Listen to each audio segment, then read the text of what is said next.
Once upon a time, under the golden sunset in the Igbo town, Adaeze walks down the cobblestone street, her hair adorned with traditional beads.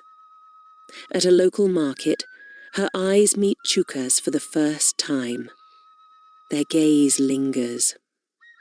Unspoken chemistry fills the air, as if the universe has conspired to bring them together. Despite the crowd of people around them, it feels like they are alone.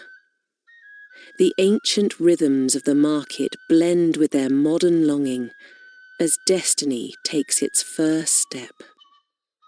That evening, Adaeze sits at the family dinner table, the heavy scent of jollof rice and pepper soup filling the air.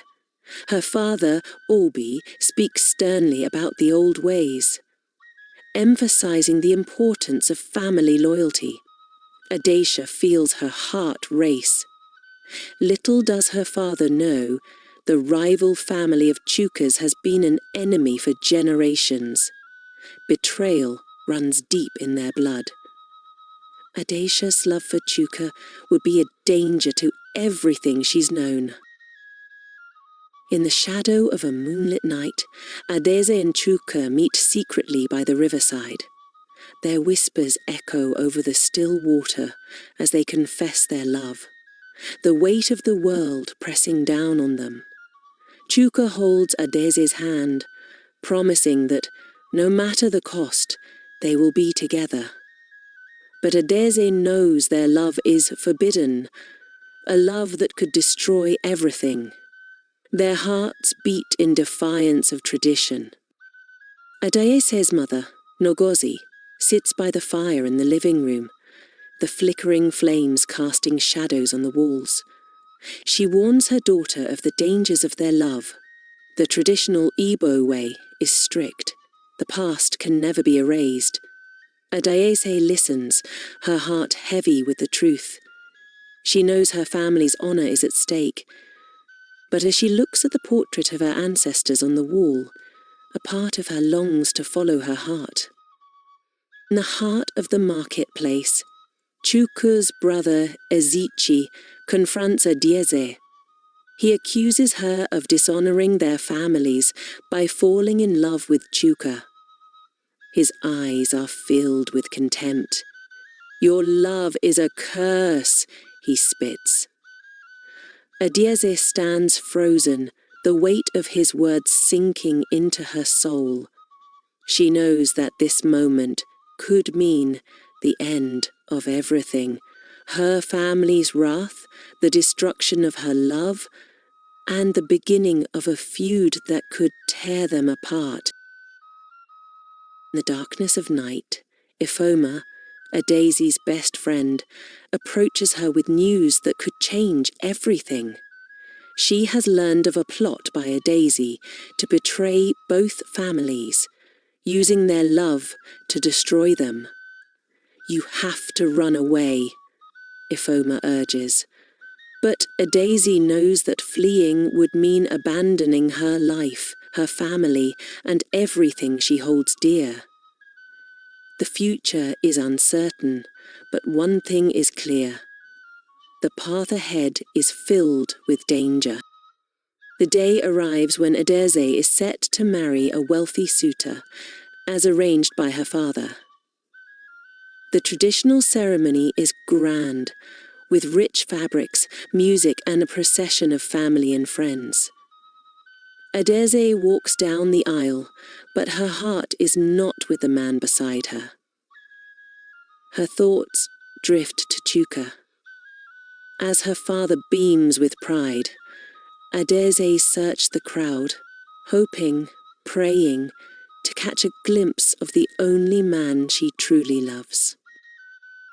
During the wedding celebration, Chuka storms into the venue.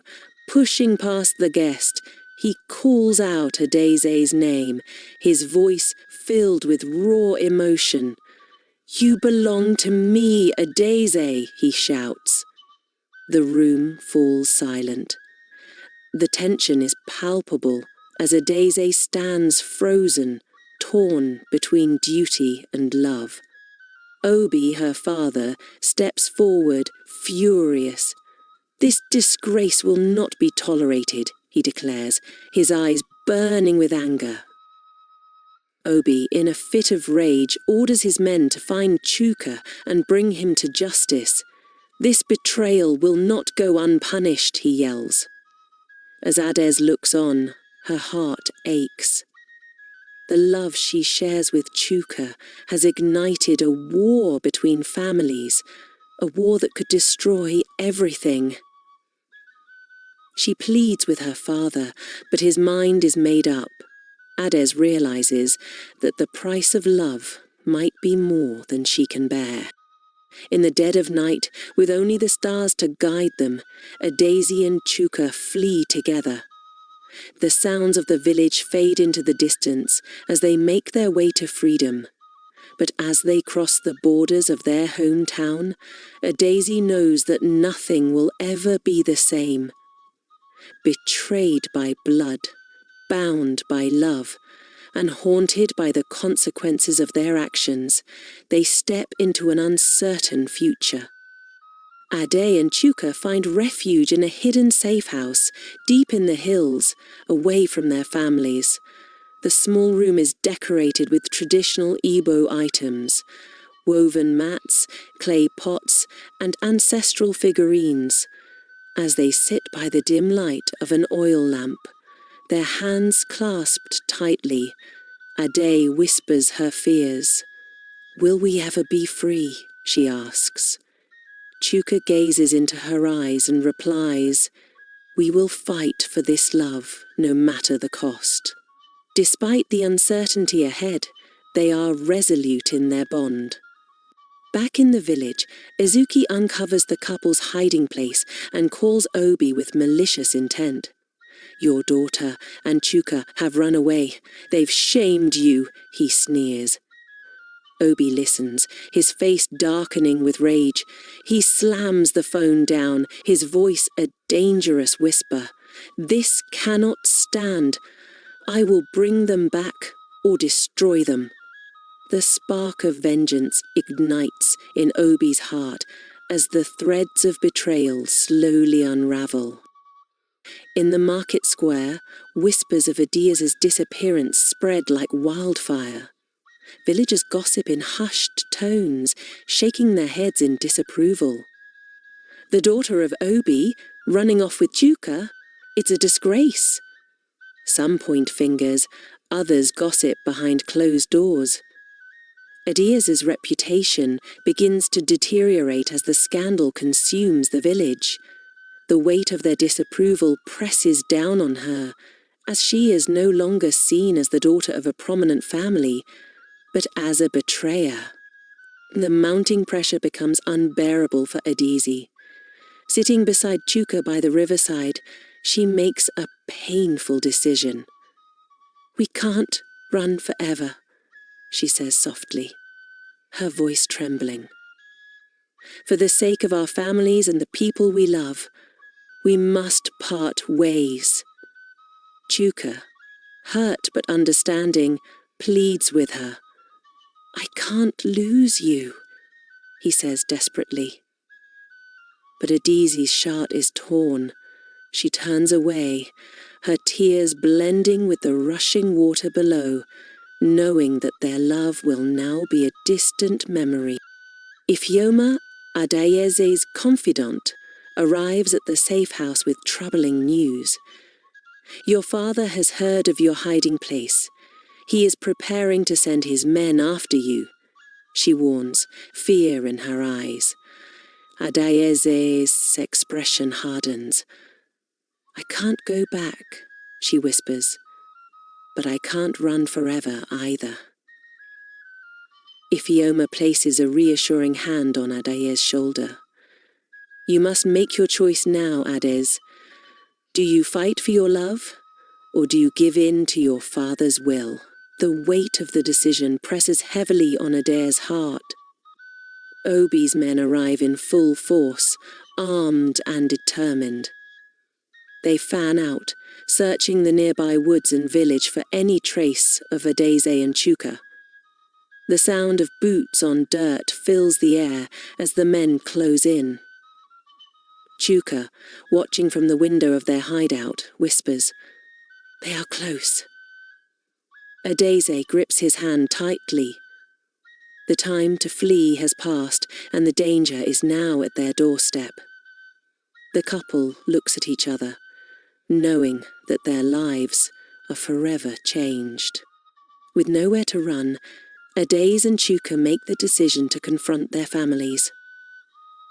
"We can't hide any longer," Chuka says. "We need to face them, no matter what." Adaeze, though terrified, nods in agreement. "I'm not afraid anymore. We will fight for this love." The couple holds hands tightly, a silent vow passing between them. They gather their belongings and prepare to leave the safe house, ready to face whatever comes next. They know this fight will not be easy, but they will not back down. Obi stands in front of his family home, his expression livid. "You have embarrassed me, Adaeze," he shouts, his voice echoing through the village.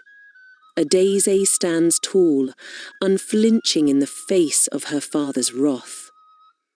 "I didn't betray you, father," she replies calmly. "I followed my heart." Obi, struggling between love and anger, sneers. "Your heart will destroy you." The tension between father and daughter intensifies, and the battle for family honor becomes a deadly game. Adaeze stands ready to fight for her love, no matter the cost. In a moment of clarity, Chuka makes a heart-wrenching decision. Never again. "I will take the blame for everything," he says to Adaeze. "If it means saving you, I'll carry the weight of your actions." Adaeze, filled with pain, tries to refuse, but Chuka's resolve is unshakable. "This is my choice," he says softly. "I love you too much to see you suffer because of me." With that, he steps forward, ready to face Obi's wrath, knowing the consequences of his selfless act. Just when Adaeze and Chuka believe there is hope for a resolution, Azechi reveals his true colours. In a final act of malice, he exposes every secret, turning the entire village against them. "This is what happens when you defy tradition," he sneers. "Your family is nothing but a stain on our name." Azechi's words shatter the fragile peace, and the love between Adaeze and Chuka is once again tested by betrayal. The final blow has been struck. Can their love survive in a world that refuses to accept it? The consequences of their defiance now feel inescapable. Adaeze and Chuka, no longer able to stand together in public, are separated by the forces of tradition, betrayal, and vengeance. As they stand in opposite corners of the village, their hearts heavy with the choices they've made, Adaeze whispers, "Perhaps this is the end." Chuka, his face twisted in agony, looks back once, but the distance between them is too great. Their love is forbidden, but in their hearts they know it was real. Days pass, and the weight of their choices sinks in. Adaeze walks the path she once knew so well, but everything feels different now. Empty, lonely, as if the very air around her has changed. She visits the riverside where she and Chuka once whispered promises, but now it's a place of sorrow. "I thought love could conquer all," she whispers to herself. "But now, I wonder if it was worth the cost." The haunting sound of rushing water is a reminder that some choices, once made, are impossible to undo. Chuka is now a shadow of the man he once was. His family has rejected him, his name tarnished by betrayal and scandal. Alone, in a small, dimly lit room, he stares out the window, his heart heavy with the sacrifice he made for love. "What now?" he mutters to himself, as the weight of loneliness crushes him. His love for Adaeze is still burning, but he is no longer sure of the future. He clenches his fists, determined not to let the past be the final chapter. Feyoma returns to Adaeze, her face grave with new information. Iseki is making plans to marry you off to another suitor, someone who can restore your family's honor, she reveals. Adaeze is stunned. Is this my fate? To be sacrificed for honor? She questions, feeling a mix of rage and despair. Ifeoma continues, Chuka's name is already being erased from every corner of this village, but you still have a choice, Adaeze.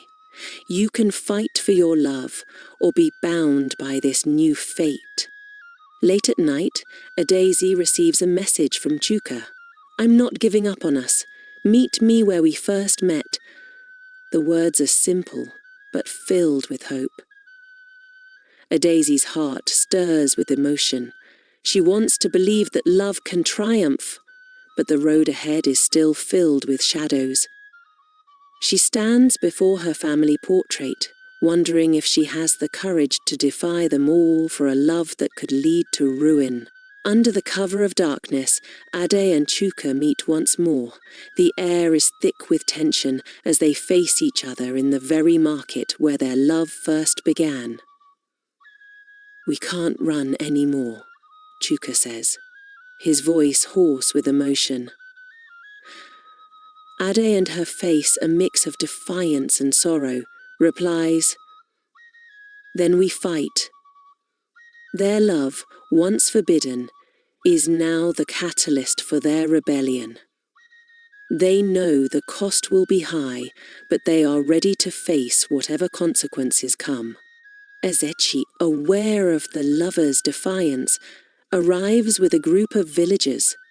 You think you can defy tradition and live, he sneers, his voice cold. You will both pay the price for your betrayal. As he steps forward, the villagers murmur, many siding with him, but others eyeing Adaeze and Chuka with a mix of fear and respect. The tension reaches a breaking point, and Adaeze feels her heart race. As the situation escalates, Adaeze's faces a gut-wrenching choice. Should she save Chuka by returning to her father and submitting to the will of tradition? Or should she risk everything for a chance at true love? The voices of her ancestors echo in her mind, the clash between the old ways and her heart, louder than ever. Finally, she makes her decision. I will not live in a world where love is a crime, she declares, standing tall before Isachi and the villagers. The moment of truth arrives as Obi himself comes to the market, his eyes filled with fury. I have come to end this madness, he declares, his voice cold and commanding. Adaeze, you will return with me now, or there will be consequences. The final showdown is imminent, and Adaeze and Chuka are caught between love and duty, unsure of what will happen next. In the heat of the confrontation, Adaeze looks into her father's eyes, her heart breaking. Father, she whispers, I love Chuka, and nothing will change that. Obea's face twists with pain, but he sees the strength in his daughter's eyes. Slowly, he lowers his gaze. You've chosen your path, Adaeze, but be prepared for the consequences. With a final glance at Chuka, Obea walks away, leaving the lovers standing together, knowing the battle is far from over. But their love has won this round. In the days that follow, Adaeze and Chuka rebuild their lives, not in the shadow of their family's expectations, but in the light of their own love. They know the road ahead will be difficult, but they also know they will face it together. In the end, love is the greatest rebellion. Adaeze, once bound by tradition, is now free to live life on her own terms, with Chuka by her side. Embrace love even when faced with adversity, but remember the importance of understanding cultural values and family ties. Stand strong in the face of challenges, but never forget that the path to true love is often paved with difficult choices. Don't forget to subscribe to my channel, Story by Elaton Okoye.